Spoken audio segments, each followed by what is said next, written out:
there, welcome to Insight Consulting. I'm Krisnan and thanks for joining me again for this broadcast. I have with me Liesel Daisley, the founder of Save Foundation, and it's really wonderful having you, Liesel. Thank you. It's a pleasure to be here. I remember maybe about 7 or 8 years ago, your face was well seen on the television, connected to the Save Foundation about all the great work the foundation has been doing. Could you tell us a little bit more, for those who aren't so familiar, what the Save Foundation is well known for? Well, Krisnan, Save Foundation is a nonprofit organization, first of all, and it caters to persons who suffer from domestic violence. Okay. So Save Foundation actually deals with men, women, and children, because children can be abused as well, as we know well from our society. So Save Foundation basically deals with domestic violence strictly. Okay. Yes. What got you into that field, and in terms of founding and starting the organization, what led to that decision of starting the organization? Well, it was not an easy decision to come to, because I'm a survivor of domestic violence. And in a society where people are so small-minded, coming out and saying that you're a victim of domestic violence can kind of cast a negative feelings or thoughts on your character. People who normally suffer from the domestic violence tend to hide it because it is always seen as the elephant in the room. Nobody likes to talk about it.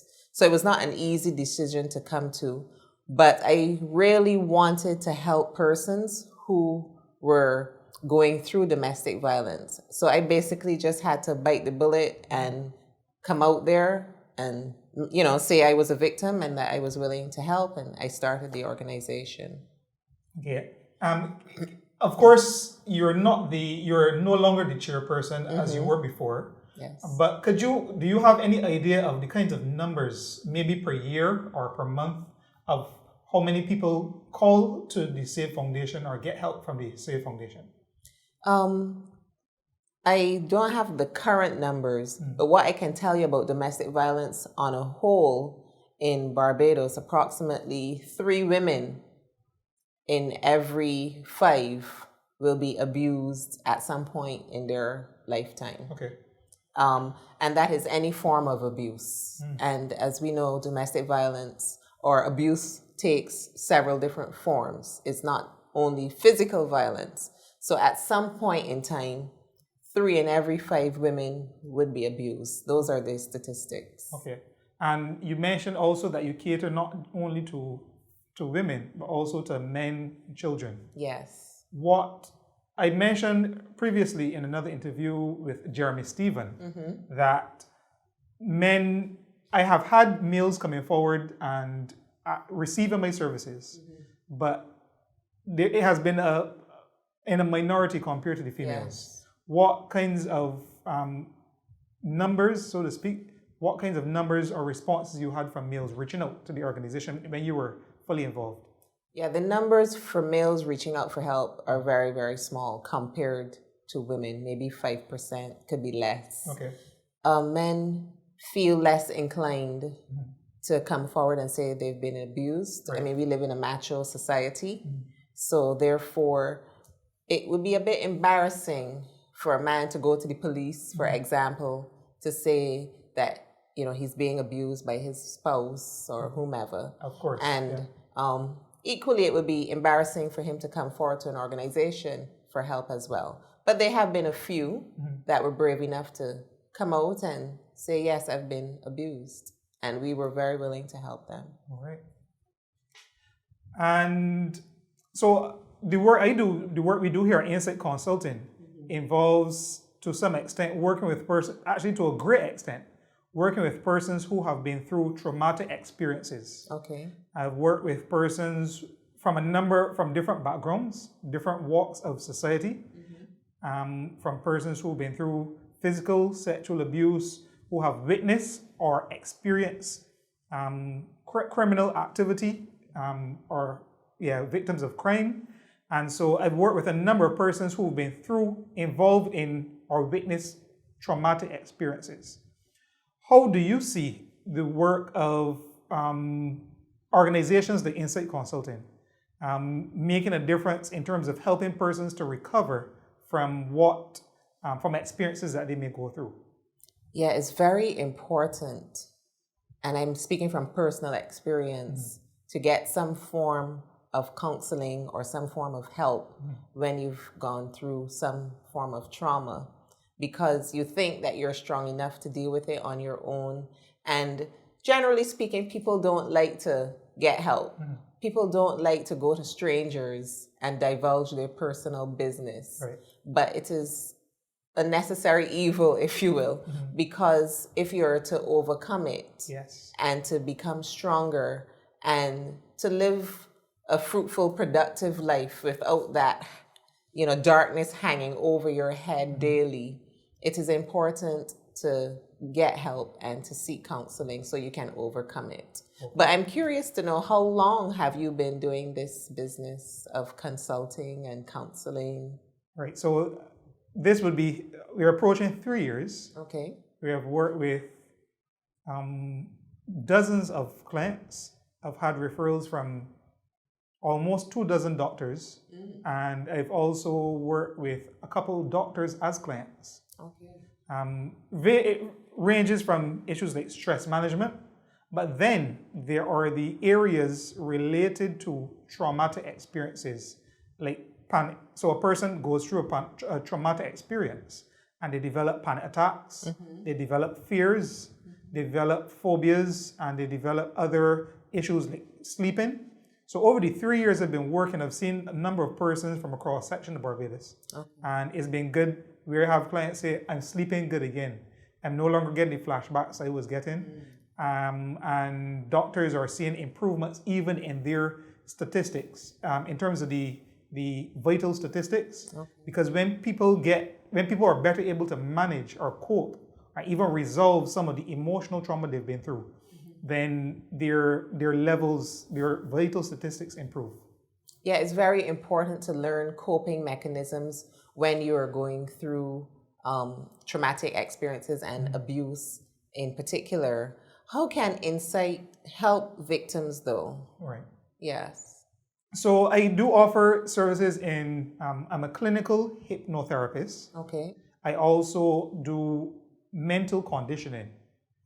So the approaches I use involve helping persons to change the emotion related to experience. So for example, you've been in a situation where there's a person that you didn't get along well with. This is an example I actually use with clients. A situation where you're with a person you didn't get along well with, and for some reason, maybe they reach out to you, maybe they help you in a time of need. Then the relationship turns around, and then you become best friends or good friends where there was that conflict before. So it's helping the person to better manage how they respond emotionally and even physiologically to the traumatic experiences that they've been through. Okay. Yeah, very important. And I remember going through some of those experiences myself. How do you help people get past this cycle that they get caught up in? Because first of all, abuse is a cycle, and it's very hard for women to leave. And actually a woman can attempt to leave 7 or 8 times before she actually leaves. How do you help people to get past not only the cycle, but the pride of seeking help? Yeah, that is a very important question. I must say that although I am not a mental health professional, I do get referrals from doctors and counselors, specifically, as I mentioned, in the area of overcoming specific traumatic experiences or the effects of traumatic experiences. And they have to see the significance of the experience on their life. Maybe they are struggling to cope. Maybe they're having adjustment issues. And so we go through a strategic process of helping them to see where they are now and where they would like to be, where they'd like to see their life and their functioning going forward. So as we work through their goals, as we work through their challenges, as we work through the process of getting to their goals, then I've had some really phenomenal results. For example, just last week, a client who had been through a difficult experience said that after it was our second session, she was able to find herself sleeping better and better able to let go of the conflict which occurred between her. It was a relationship with someone else. And she's sleeping better, she's coping better, and her mind is at ease where she doesn't feel like she needs to lose control. She now has a greater sense of control. Okay. How do you make people feel settled when they're in sessions with you? Because I would imagine coming to see you for the very first time would be a bit intimidating, a bit nerve-wracking. Persons could be shy. So how, and then you have so much going on in your head and so much going on emotionally, and you don't know where to start. Do you start at the middle, the end, the beginning? There's just so much. How do you get people to settle and to open up? Yeah, it's important to build rapport. And as we build rapport, we just get a sense of why they've come. We don't necessarily go into great detail, but why they've come. And very, very important, because they've come, they have a problem, but they also believe that there's a quality of life that they want. And when they have a sense, and we can build on that, build on what is a sense of quality of life they'd like to have going forward, then we use different strategies to help them to see what they want for their life. We also help them to connect to their strengths and their talents, so that it is not about always feeling down and negative and having all the burden, but let them see there's some light, there's hope. Hope is very, very important. Helping see there's hope and there are opportunities for them going forward. One of the things, as I work with a couple teenagers as well, teenagers have challenges they always feel like what's happening now is final or is permanent. And giving them a sense that it is not permanent, that there is life ahead. Just like little children always think, when I'm hungry, that's all that matters. Helping them to see that there's a future for them. So we go through this process of helping them to see their strengths, the opportunities, and then I like having fun. So when the client comes to me, I tell them it's important to have fun. Anything you do and you have fun with it, you do it, you enjoy it, you do it better, you get better results. Okay. So having fun, lightening up the atmosphere is very important. And that's how we start usually. Okay. You mentioned a word earlier, hope. Yes. A very important and powerful word. And when you're in the situation, sometimes it's hard to see hope. Sometimes it's hard to see the light at the end of the tunnel. Yes. So how can you guarantee a person that talking to you would solve their issue? Right. It is something, there are no guarantees, even in counseling or professional, if you saw a professional psychologist, there are no guarantees that your life will be perfect, but you want to be able to cope better. You want to be better adjusted. There are things that would consume your mind. You give them a sense that there are other things we can focus on. As a matter of fact, there's a strategy that I've developed, the change focus strategy, where we help them to see how they can change their thought processes and their thought patterns to see positives. We also help them to cope physically or physiologically, where there are different relaxation pattern techniques strategies that they can use, so they're not as emotionally wrapped up in the situation, tense in the situation, and then also helping them to see their resources and their support systems. Perhaps they're in a family that doesn't support them. Maybe there are other organizations. Maybe they have friends they can call on. Maybe they can see a professional. So giving them a sense of their options, who they can turn to, whether it's individuals or organizations, that's extremely important. Is there like a time frame that you work with in order to help somebody? Like, how long does it take? Like, if I'm on a budget, for example, how much should I budget for? 2 sessions, 3 sessions, 6 sessions? How long do you think it would take to help me in my situation? Right. I've found that 2 to 3 sessions, clients begin to see improvements in their outlook and perspective. Okay. In specific cases, as I mentioned before, things like panic attacks and fears and even confidence issues, they feel more upbeat and more hopeful. So in 2 to 3 sessions, they can see marked improvements. And then there might be managing stress, or it might be getting better sleep. Generally, clients don't usually see me for 2 years. Usually 5 to 6 sessions is all they typically need in a general situation. Of course, if there are a multitude of different situations going on in a person's life, then, or in their past, impacting on the situation, well, they would need to approach different issues. But generally, it's a hypnotherapy and the work I do, cognitive repatterning, there are forms of brief therapy. Okay.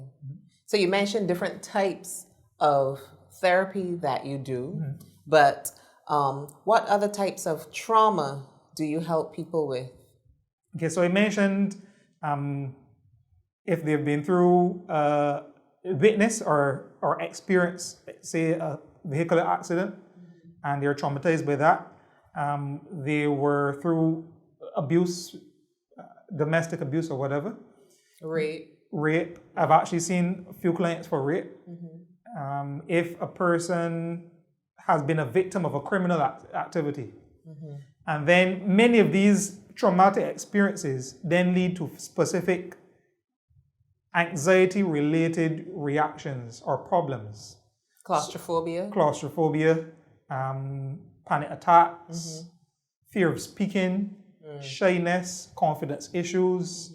They may have difficulty addressing authority figures.